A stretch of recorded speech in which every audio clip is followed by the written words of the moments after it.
3kg에서 4kg 사이에요. 아니 생선 좀 많이 팔아야 되는데. IF 때, 예. 그다음에 저기 예. 코로나 때, 예. 그때보다 더 커요. 이게 아니 지금 그게 뭐 예. 방류한 것도 아닌데 뭐 예. 괜히 그 사람들 예. 아니 뭐 지금 그걸 가지고 왜 이런지 모르겠어요. 전체 어민들한테 이게 엄청 타격이 큽니다. 그러니까요. 이게 그래서 우리가 생선 많이 먹자고 지금 캠페인을 해갔어요. 그 어려웠던 시기 좀 넘어가려는데 또 쓸데없는 공부를 자꾸 해가지고 뭐 아유 멀쩡한 걸 가지고 자꾸 뭐 이 나쁜 거라고 사람들은 인식시키면 나쁜 짓이잖아요. 아니 후쿠시마 그 원전 오염수 아직 배출도 안 했는데 벌써 먹지 말자고 하면 이거 대한민국 어민들 다 지금 그냥 굶어 죽으라는 겁니까 도대체. 우리 당원들은 말할 것도 없고 우리 당을 지지하시는 분들 또 많은 국민들에게 정말 진실을 제대로 알려서 우리 수산업자들 어렵지 않게 수산물 판매 척도를 좀 잘했으면 좋겠다 그런 생각이 듭니다. 일본 후쿠시마 오염수 방류가 임박해 올수록 여야 정치권의 공방도 계속 뜨거워지는 것 같습니다. 이런 가운데 취임 100일을 맞은 국민의힘 김기현 대표 어제 노량진 수산시장을 찾았는데요. 이 오염수 방류에 대한 대안, 방금 영상 보신 것처럼 생선을 많이 먹자는 거였습니다. 이동석 행정관, 생선 많이 먹기 캠페인. 자, 후쿠시마 오염수 방류에 대한 불안을 잠재울 수 있는 대안이 될까요? 네, 저는 충분히 될 거라고 예상하고 있습니다. 오히려 더 많이 생선을 많이 먹어야 된다고 정부 여당이 나서서 홍보에 나서야 된다고 생각하거든요. 그 이유가 아직 오염수 방류 자체가 되질 않았습니다. 네. 지금 현재 민주당 측에서 말하고 있는 친일 프레임, 이것에 엮여서 지금 국민 선동을 하고 있다고 생각하는데요. 생선 자체가 아직 오염수가 방류되지 않은 상태에서 생선이 오염되지가 않은 건데 어떻게 이거를 계속 생선 쪽으로 친일 프레임을 씌울 수 있는지 저는 그것 자체가 의문스럽고요. 네네. 앞으로도 정부 여당이 직접적으로 나서서 노량진 수산 시장이라든지 뭐 부산 항만에 가서 더욱더 생선을 많이 시식을 했으면 좋겠다는 생각을 했습니다. 알겠습니다. 자, 지금 먹거리 얘기가 나와서 그런데 민희숙 기자. 네. 요즘에 후쿠시마 오염수 방류 문제 하면 꼭 소금이 따라붙더라고요. 네. 근데 요즘 소금 소비가 늘었다면서요? 맞습니다. 제가 지난주에 자영업자 커뮤니티에서 소금 얘기 나왔다 전해드렸는데요. 네. 이번에는 일반 소비자들이 소금을 굉장히 많이 사고 있다 이런 보도가 나왔습니다. 오. 지난주에 온라인에서 판매된 소금 거래액이 직전주 대비해서 800% 이상 올랐다라는 보도도 있고 네. 이 대형 마트의 소금 품절 현상에 이 천일염 가격이 80% 가까이 올랐다 이런 보도도 있습니다. 또 소금 주문 하나당 구매량이 3.3개로 전주 대비 50% 넘게 늘었는데요. 이 점을 보면 여러 개의 소금을 한 번에 담아서 구매하는 소비자가 늘어난 것을 알 수 있습니다. 자, 소금. 어쨌든 바닷물을 증발시켜서 얻는 게 소금이니까 지금 좀 많이 좀 사두자 뭐 이런 얘기인지 아닌지 모르겠는데 그러면서 지금 소금 사재기 얘기도 많이 나옵니다. 근데 정부는 아직 그런 징후는 없다 이렇게 얘기를 하고 있습니다. 그 얘기 좀 듣고 오겠습니다.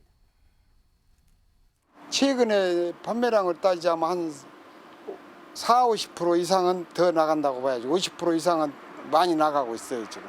이제 오염이 되면 건강에서도 이제 문제가 있고 이제 또 오르는 가격의 소금이나 해산물 이제 살림하는 주부들은 참 갈수록 더 팍팍해지고 힘들어지죠.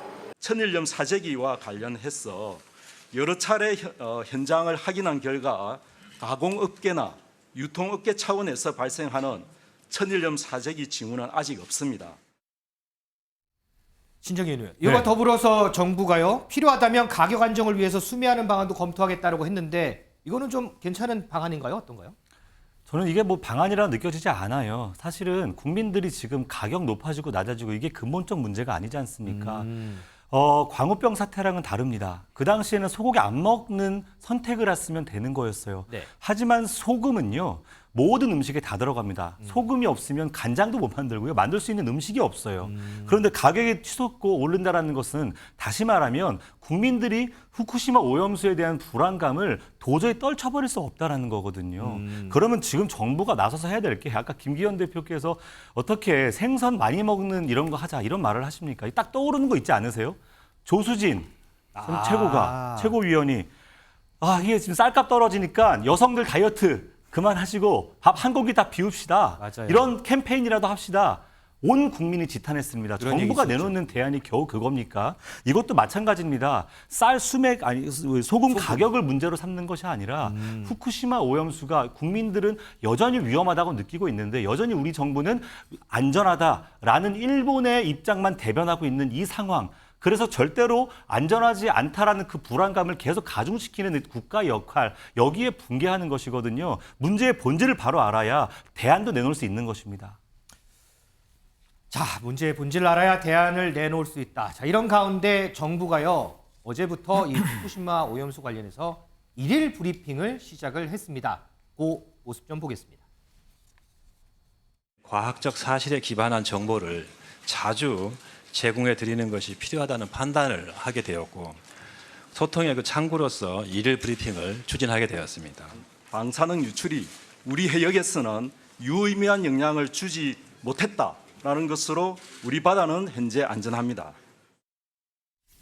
승전 의원. 네. 이 1일 브리핑을 정작 일본은 뭐 안 한다고 하는데 우리나라는 이제 어제부터 이제 시행을 했거든요. 그 얘기는 정부도 지금 이 문제 가지고 우리 국민들이 엄청나게 불안해하고 있다 이런 거를 알고 있으니까 이제 브리핑까지 하는 거겠죠. 이게. 저는 이 브리핑은 선택의 문제가 아니고 당위의 문제라고 생각합니다.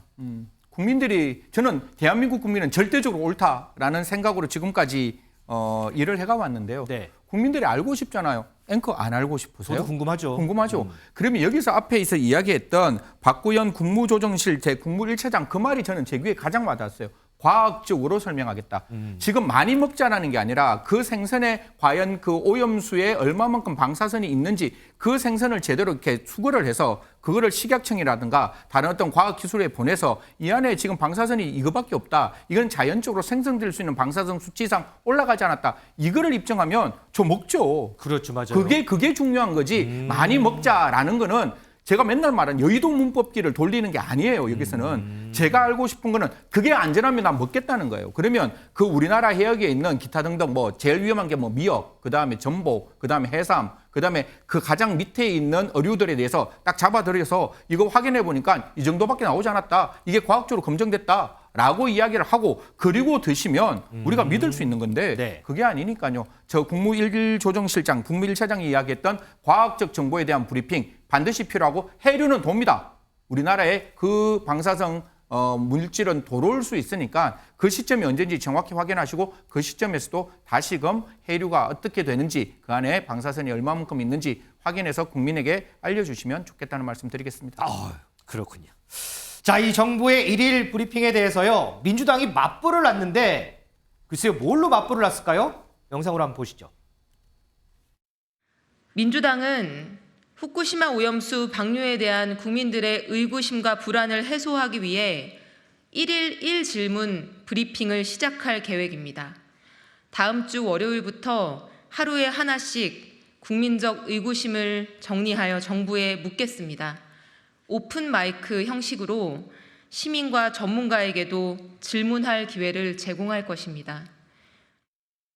미지수 기자. 네. 1일 1질문 브리핑. 이건 네. 도대체 어떻게 하겠다는 거예요? 네, 민주당 대변인이 일단 이 정부 브리핑과 유사한 방식으로 하루에 한 가지 질문에 굉장히 집중해서 답변을 하겠다 이야기했습니다. 매일 시간을 정해서 한 가지 질문을 던지는데 이 질문 국회의원뿐 아니라 과학자, 전문가, 일반 시민도 나와서 던질 수 있다라고 합니다. 이 정부가 매일 오전 11시에 브리핑을 하니까 이 이후에 2시, 3시쯤에 이런 민주당 자체 브리핑을 하겠다. 질문하면 정부가 그 다음 날에 답변을 내놓길 희망한다. 이렇게 밝혔습니다.